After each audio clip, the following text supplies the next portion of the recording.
Good morning. It's Wednesday, June the 1st. May is behind us. And my daily thought for this Wednesday is closing times.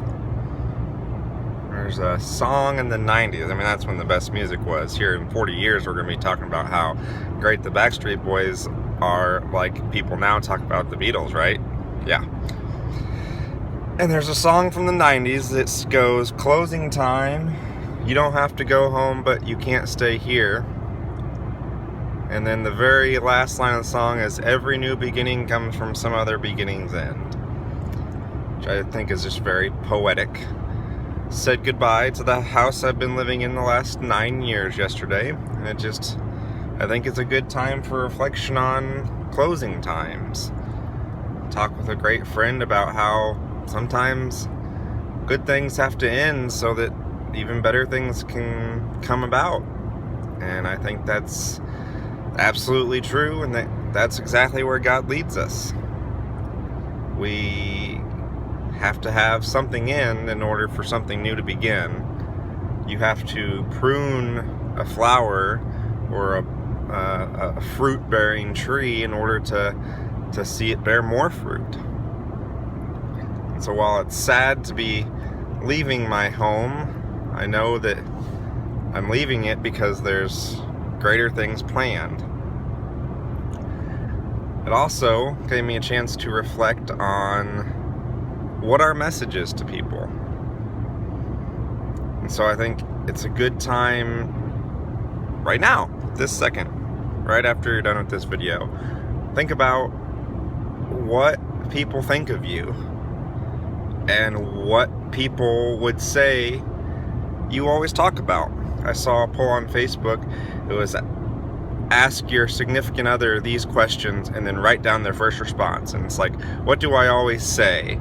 And what do I always do? And what's my favorite food? And just gut reaction, things like that. And so I can think, for Rachel, what do I always say about the cat? And her response would probably be that that's a demon cat. Or the cat is a doofus. Or the cat is a turd. One of those many types of things. That's the message I'm giving to the cat. Thankfully, the cat doesn't understand English to understand how much I don't want her there. But so I say, think about what others think about you, not because it's important what others think about you. We should look at our eyes through heaven and see what God thinks of our actions. And if our actions are not pleasing to men, it's okay. But I think it's important because I think it gives us a chance to look at what is our message.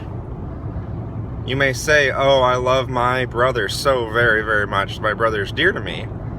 But what do you always say to your brother? Think about the last 10 interactions you've had with your brother. Your last interactions you've had with your spouse. What's the message you're sending? If you want someone to know you love them, tell them you love them. And tell them now, while you still can. Because you never know when you won't be able to. My mother gave me that advice growing up, is don't leave your siblings angry. You may never know when that's the last time you'll see your sibling. And you want them to know that you love them. If you want people to know about Jesus, tell them about Jesus.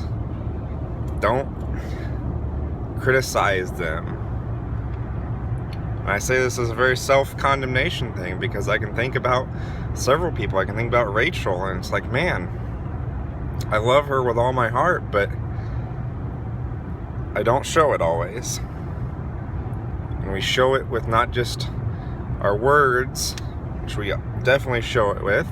Whoever came up with sticks and stones can break my bones, but words can never hurt me is a lunatic, because words can really hurt. But we also show it with our actions and what we do for people and how we serve them. And so while I know I've made many mistakes in the last 9 years of my life, and the period that encapsulates my living in my last house, I hope also that I have shown love, and that I have shown the love of Jesus, and that I've shown people that I care about them, that they matter to me. And so I encourage you to go and do the same. And I hope you have a blessed Wednesday.